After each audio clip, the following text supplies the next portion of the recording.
High command ನಾಯಕರು ಯಾರು ಮಾತಾಡಿರ sir Mallikarjun Kharge ಅವರು ಯಾರಾದ್ರೂ? ಮಲ್ಲಿಕಾರ್ಜುನ್ ಖರ್ಗೆ ಅವ್ರನ್ನ ಬೆಳಗ್ಗೆ ಕೂಡ ಭೇಟಿಯಾಗಿದ್ದೆ, ಅವರಿಗೆ ವಿಷಯಗಳನ್ನು ತಿಳಿಸಿದೆ, ನಮಗೆ ಅವಕಾಶ ಮಾಡಿಕೊಡ್ಬೇಕು ಅಂತೇಳಿ ಹೇಳಿದ್ದೇನೆ. ಅವರು ತೀರ್ಮಾನ ತೆಗೆದುಕೊಳ್ತಾರೆ. ಸಾಮಾನ್ಯವಾಗಿ 2 ಲೆಫ್ಟು 2 ರೈಟ್ ಕೊಡ್ತಾರೆ, ಒಂದು ಬೋವಿ ಲಂಬಾಣಿ ಕೊಡೋದು ನಡ್ಕೊಂಡು ಬಂದಿರೋ ದಾರಿ.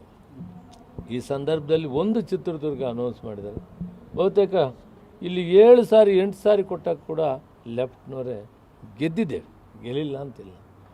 ಆದರೆ ಇಲ್ಲಿ ಕಾಂಗ್ರೆಸ್ ಬಹಳ ಭದ್ರವಾಗಿದೆ. ಅಲ್ಲದಿದ್ದರೆ ಸ್ವತಂತ್ರ ಬಂದ ಮೇಲೆ 1-2 ಸಾರಿ ಬಿಟ್ಟರೆ ಇಲ್ಲಿವರೆಗೂ ಕೂಡ ಕಾಂಗ್ರೆಸ್ ಗೆದ್ದಿದೆ. ಕ್ಯಾಂಡಿಡೇಟ್ ನಾನೇ ಅಂತಲ್ಲ, ಬೇರೆ ಯಾರೇ ಅಭ್ಯರ್ಥಿ ಇದ್ದಾಗ ಕೂಡ ಗೆದ್ದಿರೋವಂಥದ್ದು.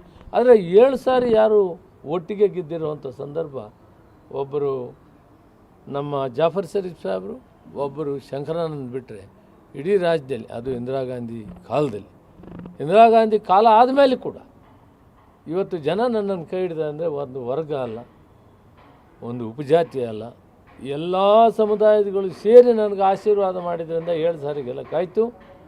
ನಾನು ಇವತ್ತು ಕೂಡ ಆ ನಂಬಿಕೆ ಇಟ್ಕೊಂಡಿದ್ದೀನಿ ಜನರಲ್ಲಿ. ನನಗೆ ಅವಕಾಶ ಮಾಡಿಕೊಟ್ರೆ ನಾನು ಗೆದ್ಕೊಂಡ್ಬರ್ತೀನಿ.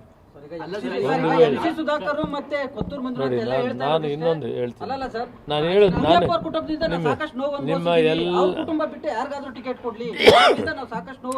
ಅವ್ರ ಅಭಿಪ್ರಾಯಗಳಿಗೆ ಯಾರಿಗೂ ಉತ್ತರ ಕೊಡೋದಿಲ್ಲ.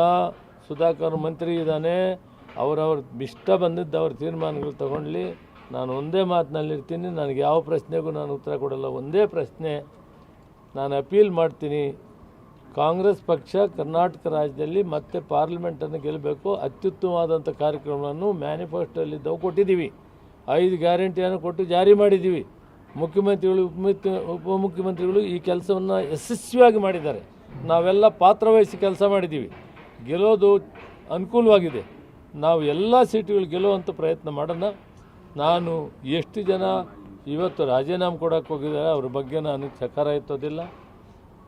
ಮುಖ್ಯಮಂತ್ರಿಗಳು ಮತ್ತು ಅಧ್ಯಕ್ಷರು ಇಬ್ಬರು ಕೂಡ ಸೇರಿ ಮಾತಾಡ್ತಾರೆ. ನಾನು ಏನೂ ಕೂಡ ಹೇಳಲ್ಲ ನಿಮಗೆ ಇಷ್ಟಕ್ಕಿಂತ ಹೆಚ್ಚಿಗೆ ಹೇಳಲ್ಲ. ನಾನು ಶಿಸ್ತಿನ ಸಿಪಾಯಿ ಆಗಿದ್ದೀನಿ. ಸರ್ ನಿಮ್ಮ ಕುಟುಂಬಕ್ಕೆ ಕೊಟ್ಟರೆ ಅವ್ರು ಅಷ್ಟು ವಿರೋಧ ಮಾಡ್ಲಿಕ್ಕೆ ಕಾರಣ ಏನು ಸರ್? ನಿಮ್ಮ ಕುಟುಂಬಕ್ಕೆ ಕೊಡ್ತಾರೆ ಅಂತ ಒಂದೇ ಕಾರಣಕ್ಕೆ ವಿರೋಧ ಮಾಡ್ತಾರೆ? ನೀವು ಅವ್ರನ್ನೇ ವೈಯಕ್ತಿಕ ಕಾರಣಗಳಿಗೆ. ನಾನೇ ಸಾಕಷ್ಟು ಜನ MLAಗಳು ಮಾಡಿದ್ದೀನಿ, MLCಗಳು ಮಾಡಿದ್ದೀನಿ. ನಾನು ಅವ್ರ ಬಗ್ಗೆ ಯಾರು ವೈಯಕ್ತಿಕವಾಗಿ ಮಾತಾಡೋದಿಲ್ಲ.